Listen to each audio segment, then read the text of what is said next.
Bonjour, que la paix soit sur vous. Si vous aimez notre travail, n'hésitez pas à aimer cette vidéo et à vous abonner en cliquant sur la petite cloche pour recevoir nos notifications.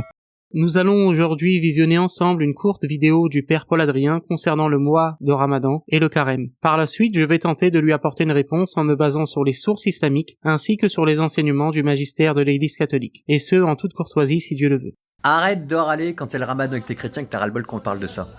Le Ramadan, c'est bien. C'est des gens qui essayent de se rapprocher de Dieu. Nous, ce qu'on espère, c'est qu'un jour, ça les amène jusqu'au Christ, mais ça, c'est l'histoire personnelle de chacun. En attendant, ça t'explique pourquoi est-ce que toi, tu dois prier pour eux. Puis en plus, c'est tout simplement parce que c'est un témoignage d'amitié, quoi. C'est ça, vivre ensemble. Bon Ramadan. Simplement, il faut comprendre ce que ça signifie pour eux. Faut aller jusqu'au bout, quoi. Donc arrête de dire que c'est l'équivalent du carême chez les musulmans. C'est faux.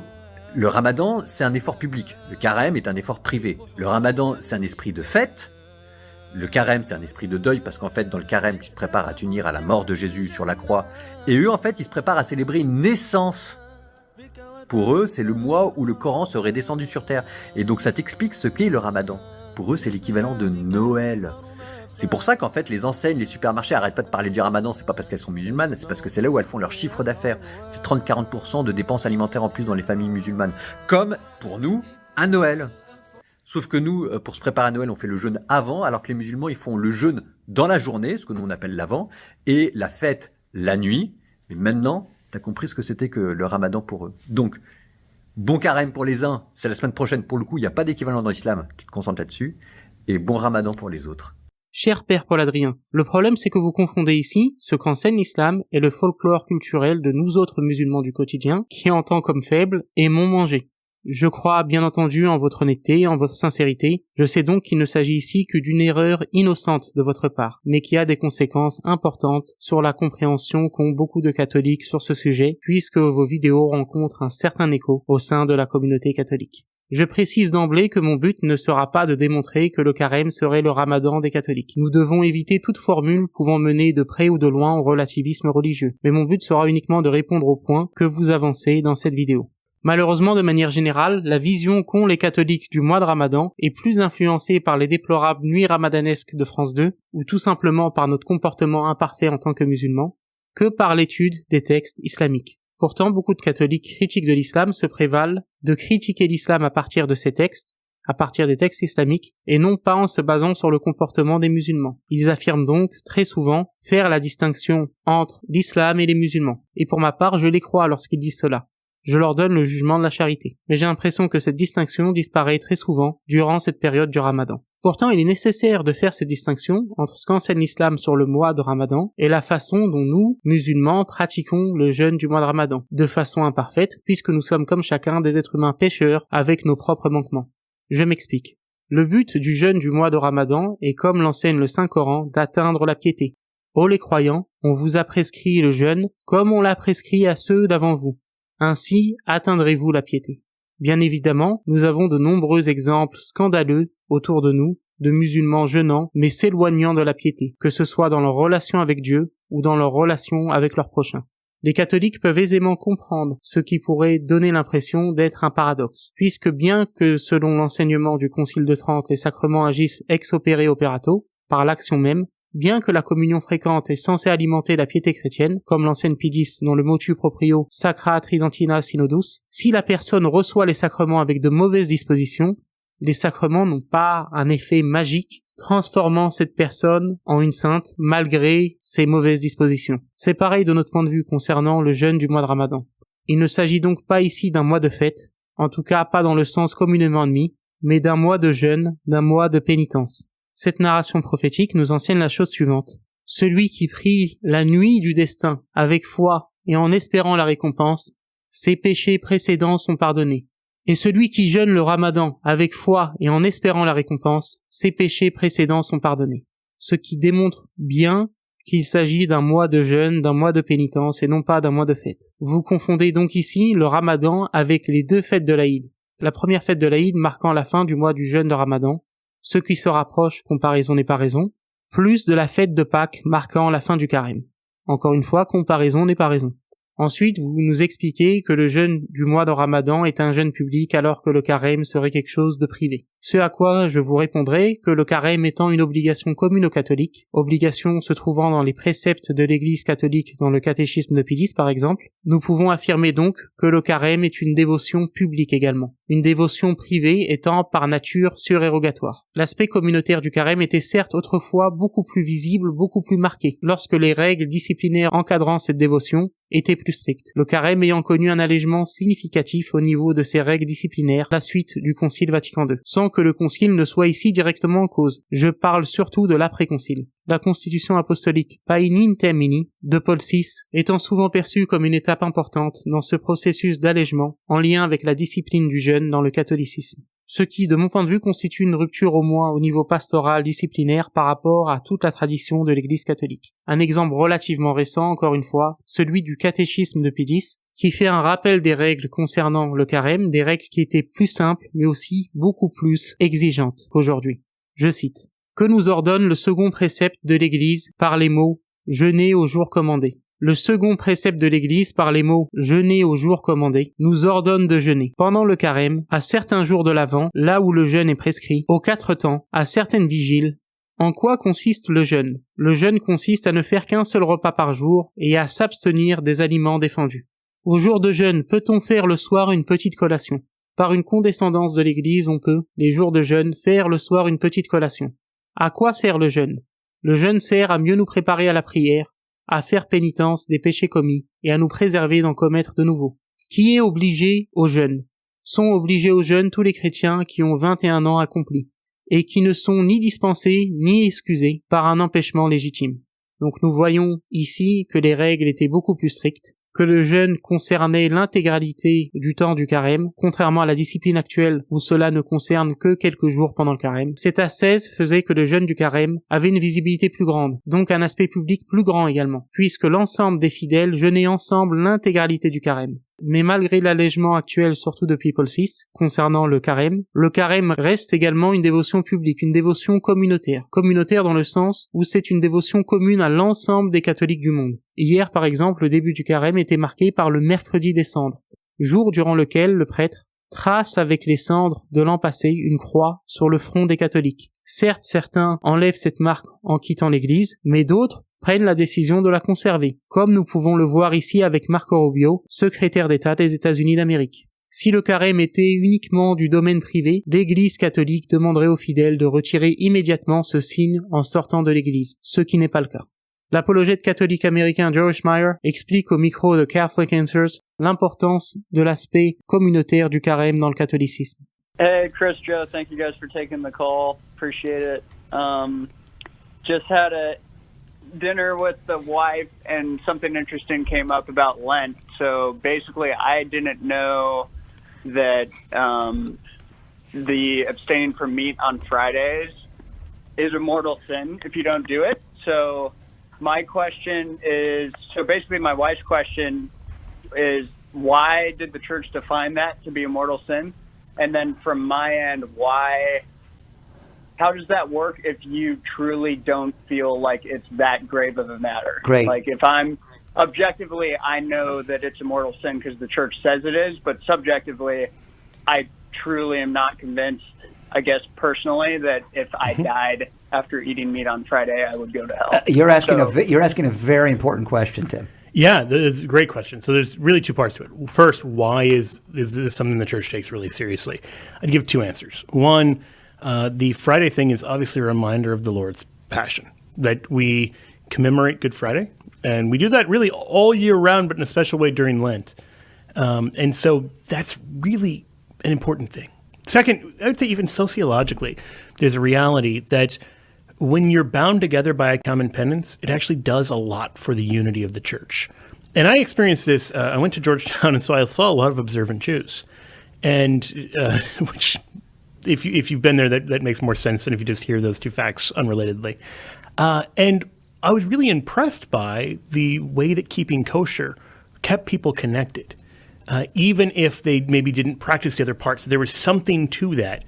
In the same way that a uniform keeps you connected, and think about all the military discipline, everything else. There are ways that you build up a sense of fraternity and camaraderie.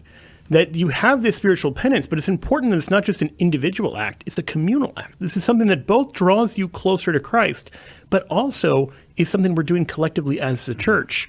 The mean girls who wear pink on Wednesday.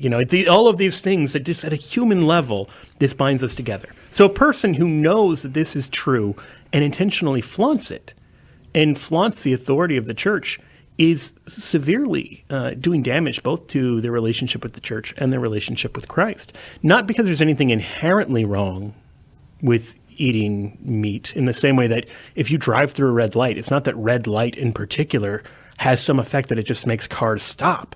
It's like, no, you're actually undermining the order of things because you know the meaning of this and are continuing to flaunt it. That this is, the lawful authority has said, stop on red. You decide to drive through instead. You're in trouble. The lawful authority said, don't eat meat on Friday. You decided to do it anyway.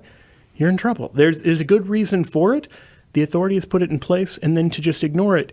And so to just say, to me, it's not a big deal would be like if you get pulled over for running the red and say, I don't find that to be a traffic offense. And I think the officer would say, that's not a super important question, whether you find that to be a traffic offense or not, because you're not the lawgiver. Yeah, here's your ticket. I'll see you in court in a few weeks. Does that make sense? Does that help? That this is something that you didn't choose for yourself, and that's actually good and important. Because penance like this, you think back to the book of Jonah, the king calls a fast, because this is something that people can do together.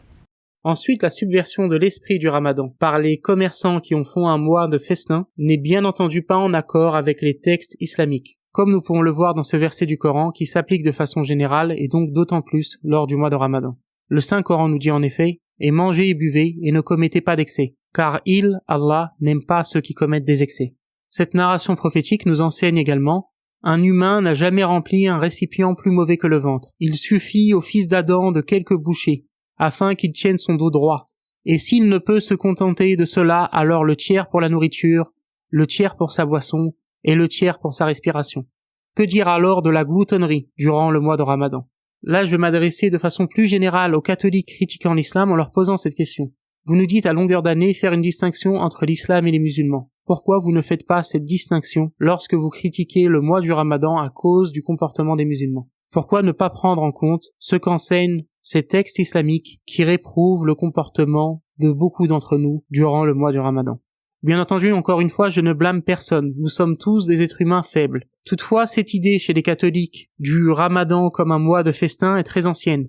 Nous pouvons retrouver celle-ci notamment dans la lettre de Pie II au sultan Mehmed II, où ce pape accuse l'islam d'enseigner que l'homme devrait s'acquérir une longue vie par le fait de manger et de boire avec excès. Ce qui est absolument faux, puisque comme nous l'avons vu, le prophète Mohammed, paix et bénédiction de Dieu soit sur lui, enseigne le contraire. Confondre ici le comportement des musulmans avec les enseignements de l'islam est problématique. De surcroît, sachant que cette dichotomie existe aussi dans le catholicisme. En effet, Pie X, encore une fois dans son catéchisme, mettait en garde contre la subversion de certains temps liturgiques par une partie de la société. Je cite. D'où vient que, malgré les intentions de l'Église, dans le temps de la septuagésime, de la sexagésime et de la quinquagésime, plus qu'en tout autre temps, on voit tant de désordre chez une partie des chrétiens. On voit tant de désordre chez une partie des chrétiens en ce temps plus qu'en tout autre par la malice du démon, qui, voulant contrarier les desseins de l'Église, fait ses plus grands efforts pour amener les chrétiens à vivre selon les suggestions du monde et de la chair. Que devrons-nous faire pour nous conformer aux desseins de l'Église pendant le carnaval? Pour nous conformer aux desseins de l'Église pendant le carnaval, il faut nous tenir éloignés des spectacles et des divertissements dangereux, apporter plus d'empressement à la prière et à la mortification, faisant quelques visites extraordinaires au très saint sacrement, surtout s'il est publiquement exposé à notre adoration, et tout cela pour réparer les grands désordres qui offensent Dieu en ce temps. Pie X fait ici donc une distinction entre la subversion sociétale, par exemple du carnaval, et ce qu'enseigne l'Église à ce sujet. Il est donc crucial de faire cette même distinction entre la pratique imparfaite des musulmans durant le mois de Ramadan et l'enseignement des textes islamiques. D'ailleurs, il est intéressant de noter que certains protestants, comme William Oakley, captif en Algérie, comparaient l'hypocrisie du mois de Ramadan, entre guillemets, avec celle de leur point de vue du carnaval catholique. Voir à ce sujet l'excellent ouvrage American Christians in Islam, Evangelical Culture and Muslims from the Colonial Period to the Age of Terrorism, Si vous trouvez cette caractérisation du carnaval catholique comme étant une forme d'hypocrisie par certains protestants, si vous trouvez cette caractérisation profondément injuste, car se basant sur le comportement supposé de certains catholiques et non pas sur les enseignements du magistère, je pense que vous serez amené à comprendre l'erreur que vous commettez ici en caractérisant le mois de Ramadan comme un mois de festin et de fête. En outre, en tant que musulmans, nous savons que le jeûne ne se limite pas uniquement au fait de s'abstenir de manger ou de boire, comme nous l'apprend cette narration prophétique. Le jeûne n'est pas de s'abstenir de manger et de boire, certes le jeûne est de s'abstenir des futilités et des obscénités. Ainsi, si quelqu'un t'insulte ou agit avec toi avec ignorance, alors dis « certes je jeûne, certes je jeûne ». Bien entendu, cette narration prophétique n'est pas à prendre au pied de la lettre. Le fait de s'abstenir de manger et de boire fait partie du jeûne. Ce qui est enseigné ici, c'est que le comportement aussi doit suivre. Une autre narration prophétique nous dit « certains jeûneurs n'ont comme part de leur jeûne que la faim et la soif. Et certaines personnes qui prient la nuit n'ont comme part de la prière que la fatigue. » Encore une fois, cette narration prophétique ne nous enseigne pas que cette personne en question serait dispensée du jeûne à cause de son mauvais comportement, mais qu'en agissant ainsi, elle n'est pas dans l'esprit du jeûne. Elle ne s'inscrit pas dans l'esprit du jeûne, et qu'elle devrait se réformer, comme chacun de nous devrions nous réformer. Ces narrations prophétiques démontrent de surcroît que l'aspect communautaire du jeûne du mois de Ramadan ne réduit en rien l'aspect de dévotion personnelle, l'aspect de pénitence personnelle, qui est de nous permettre de cheminer chaque jour un peu plus vers notre Créateur, notamment en améliorant nos relations avec les créatures. Je concède toutefois une chose, oui, l'aspect pénitentiel est un peu plus présent dans le carême, du fait par exemple de l'omission de la récitation de l'Alléluia lors des messes, ou encore le fait que les statues soient recouvertes durant cette période, afin de marquer le deuil et une sorte de privation visuelle. Ce concept de privation visuelle et ou auditif dans le cadre liturgique est d'ailleurs très prégnant dans le catholicisme. J'en parlerai probablement dans une autre vidéo si Dieu le veut. Donc oui, l'aspect pénitentiel peut sembler être plus marqué dans le carême au niveau symbolique, mais il ne faudrait pas exagérer cette différence outre mesure, comme c'est souvent le cas dans le discours catholique sur cette question, où beaucoup de catholiques voudraient présenter le carême comme quelque chose de totalement spirituel et le jeûne du Ramadan comme quelque chose de ritualiste. Cette présentation est la plupart du temps innocente, je le précise car je crois en l'honnêteté de nos adversaires théologiques. Oui, en effet, l'islam et le catholicisme sont des religions très différentes, mais pour d'autres raisons que celles du rapport au jeûne. Enfin, je terminerai cette vidéo en demandant véritablement du fond du cœur aux prêtres et aux évêques catholiques de ne pas nous souhaiter un bon Ramadan. Je sais que ça part d'une bonne intention, celle d'améliorer les relations, mais cela a un effet totalement contre-productif. Au lieu d'améliorer les relations, cela ne fait qu'alimenter des tensions en agaçant les fidèles catholiques. Vous pouvez voir cela lorsqu'un prêtre ou un évêque nous souhaite bon Ramadan. Vous pouvez voir la réaction très négative des catholiques. Et en plus, cela peut engendrer chez certains musulmans une attente implicite de réciprocité. Attente pouvant mener progressivement au relativisme religieux. En entendant certains prêtres ou certains évêques catholiques nous souhaiter bon Ramadan, certains musulmans pourraient être tentés de souhaiter aux catholiques un bon carême, ce qui est contre-productif, ce qui peut mener au relativisme religieux, ce qui n'est pas nécessaire en soi pour avoir de bonnes relations avec les catholiques. Il y a bien d'autres moyens d'entretenir des relations saines et courtoises entre nos deux communautés, sans prendre le risque de tomber dans le relativisme religieux. Voilà, c'est la fin de cette vidéo, je vous remercie beaucoup pour votre attention, que Dieu vous bénisse, et que Dieu vous garde.